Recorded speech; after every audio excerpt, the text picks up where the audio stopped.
You ever meet someone and some part of you knows right away that something's wrong? I didn't listen to that part of myself, and it almost got me killed. The end of the school year is good, but the parties after, nothing beats them.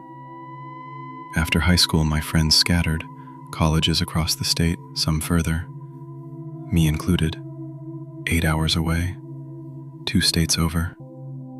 All I could think about, finals week, was getting home, seeing my friends, partying like we used to. My friend Logan had a house made for it, a mansion practically, pool, backyard, bonfire pit, room to crash 12 people. Way out where no neighbors could hear a thing. His parents were leaving town that first weekend we were all back. It felt like fate. It wasn't. Before the party, a few of us grabbed food, swapped stories from our first year away. Somebody joked we should throw a Halloween party in May. Since none of us had been home for the real thing, why not? It caught on fast. Word spread. People scrounged up costumes overnight. I found an old hockey mask in the basement, went as Casey Jones. By 10 that night, the house was packed.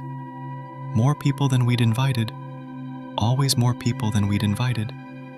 Drinks, costumes, noise. And because everyone was masked, I didn't recognize half the faces there. That should have bothered me more than it did. I was out on the deck when I saw her, standing alone inside, behind the glass. A gold masquerade mask. Elegant, out of place. She was looking straight at me. I waved. She waved back. I asked around. Nobody knew her, so I went to find her myself. But the second I got close, she was gone. I searched. Nothing. I told myself she was just playing a game. Hours passed. I forgot about her, mostly. Then I jumped in the pool, mask still on, and looked toward the back of the yard.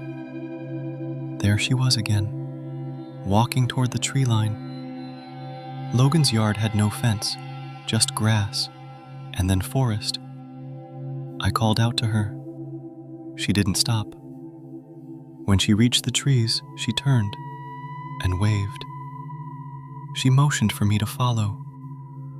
I didn't think. I just ran.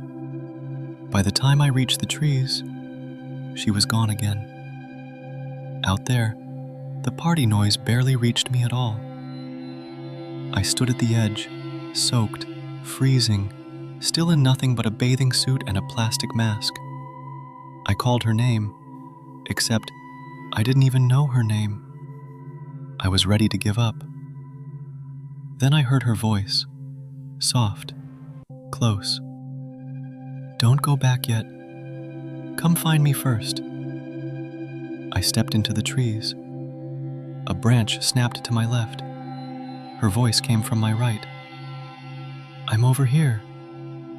She started flirting, teasing that I looked cold, that she could warm me up. Cheesy, I know. It worked anyway. A few steps further, I found the gold mask lying in the dirt. I picked it up, kept walking. Then I saw her, standing just a few feet away. Too dark to see her face. White tank top, black shorts, hair hanging down, hiding everything. I held up the mask, said, I found this. She laughed, thanked me, asked me to bring it closer. She never moved, never reached for it. I introduced myself. My name's Kip. She answered, I know who you are. The voice. I knew that voice. She lifted her head, and I recognized her. A friend of a girl I'd dated briefly in college, 8 hours away. What was she doing here? She stepped back, branches cracked to my left. I turned, and my ex came charging out of the dark. A metal baseball bat raised over her head. She swung. I hit the ground. She missed. She screamed, swung again, missed again. I ran. I didn't stop running until I was back at the house, screaming that someone was in the woods. The party ended right there. Logan wouldn't call the police. Didn't want the trouble.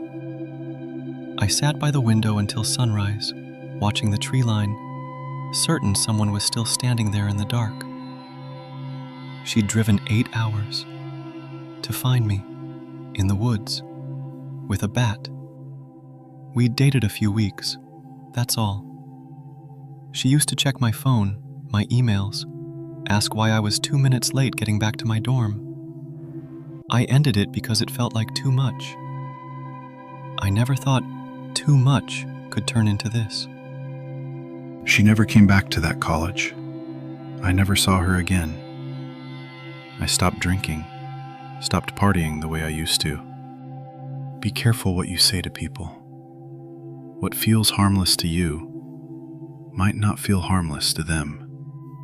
If that bat had connected, I wouldn't be the one telling you this story.